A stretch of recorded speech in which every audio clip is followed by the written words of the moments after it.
Good afternoon, Your Honor. My name is Tim Flynn. I represent Ms. Skinner as she's trying to make her way up here. All right. Your Honor, it is sentencing. My client has reviewed the PSI as if I have gone over it with counsel. There's a couple of adjustments, changes, corrections we'd like to make. I'll cover the ground very quickly, Your Honor. The first thing, I don't believe there's any objection.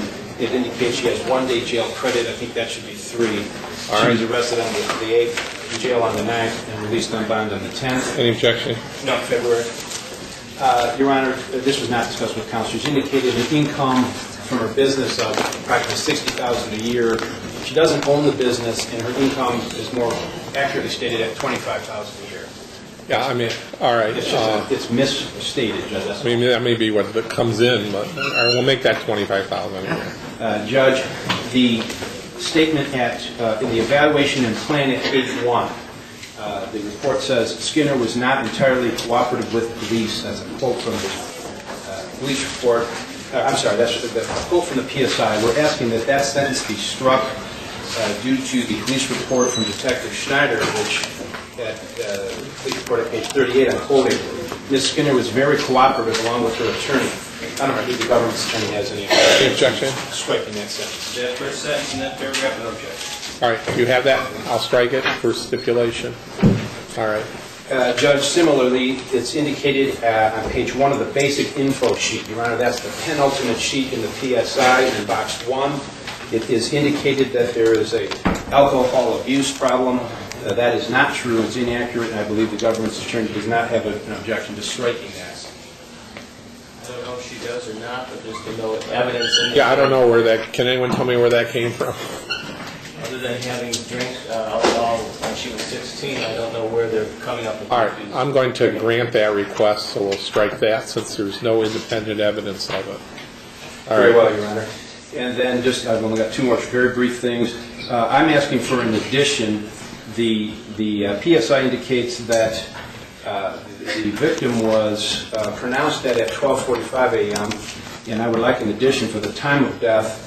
I've got Dr. Cho's report indicating 12:15 a.m. as a time of death. I don't want any improper inferences being drawn based on the report of the death. The time in the report of death from the medical examiners is about the time the crash is alleged to have occurred. The other number is when the doctor formally pronounces after the gentleman's been transported. So how the court wants to work that out. I'm just asking for a point in addition, ultimately. Yeah, I mean, it has no impact in terms of the sentencing. Why don't we just say that time of death? With time of death at scene was. Let's use that time. Okay. And we can strike the other part of it. We use that as the appropriate time next. More critical to me. Very well, Judge. All right. Those complete the corrections, additions, deletions. Counsel and I did want to discuss 2 of the scored OVs. There's no PRV issues at all. My client doesn't have any relationship with the criminal justice system. May I proceed, Judge? Yes. OV3 is scored at 100 points. It's maxed out. Your Honor, I would like to read from the county's expert.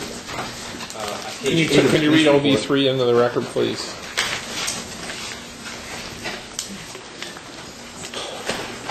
Very well, Judge. This is a class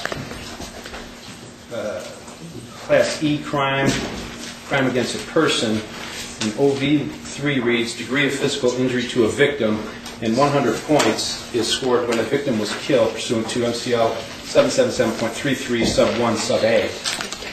Your Honor, the page 8 of the police report indicates, and I'm quoting from it, conclusion.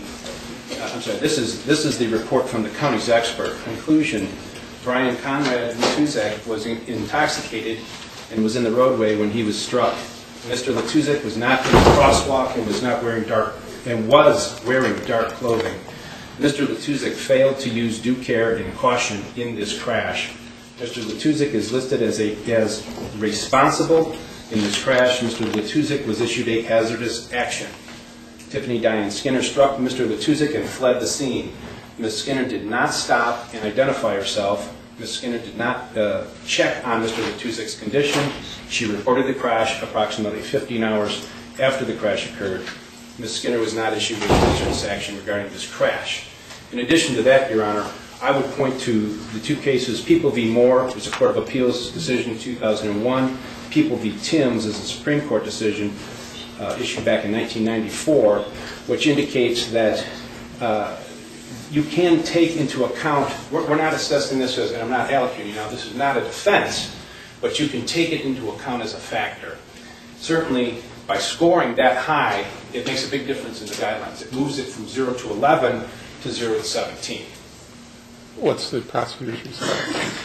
We're talking OB3 here, so I'm surprised you're talking about the victim's conduct. Oh, would you like to say on her behalf? Judge, thank you. We're going to need the jury box, guys. Thank you. The period of probation, undoubtedly, the recommendation is 3 years. That's a long, long time, Judge. She's going to be under supervision for a long time. Your Honor, this is a second and a half. She comes around a 90-degree turn, a second and a half. She hits someone and she panics. She panics and keeps driving down the road in an area that she's not familiar with. Okay, Judge, those 5 minutes, unfortunately for her, turned into 15 hours later. She comes into my office. And, you know, I just want you to know this, Judge. At the time we were discussing her options, she had no idea what charge was going to come her way. There's possible negligent homicide. That was a possibility. She gave a statement to the police, a handwritten statement to Detective Schneider here, not knowing what the prosecutor was going to charge her with. And it could have been a lot worse than leaving the scene of the accident as far as she was concerned. She's no lawyer. But, Judge, those 5 minutes in an unfamiliar terrain turned into the 15 hours that she's standing before you. Your Honor, she is being punished. She's standing before you. Once she cooperated, she hasn't ceased cooperating. When she pled, the day she pled, the Letuzik's personal injury lawyer came to me in the hallway and wanted her permission to have a copy of the police report. She assented to that. She's going to be facing civil liability on this, Judge. It's a wrongful death suit coming her way. Her mugshot's been in the local paper 3 separate times. Okay, so the Court of Public Opinion certainly has not been very kind to her. She's the mother of 2 young girls, and she's had to deal with her mugshot on the front page. Your Honor, I know you want to get to this sentence. I'm just going to be very brief. No, I'm not trying to. Judge, I had to address the OV3 issue. I had to. I had no choice. So enough said. And as far as the circumstances on this, Your Honor, I laid it out in my sentence. You did. I know you read it. All right. Judge, she's had her driver's license suspended for a year. You've seen the order of action. She's done there for 1 year. Your Honor, she is suffering from depression right now. She's taking medication, psychotropic medication, not for things that have happened in the past of her life. She's never seen a psychiatrist or psychologist ever until now. She can't get to sleep. Everywhere she goes in public, she has anxiety now. She doesn't know what to tell her children, Your Honor. So, Your Honor, we understand that you're facing a difficult decision here, and that she knows what her guidelines are. She knows that incarceration is very possible. The government's attorney has asked for it. All I'm asking that you consider is a few alternatives: a tether, so she can stay at home and take care of her 2 little daughters, or if you must incarcerate her, certainly work release I think could be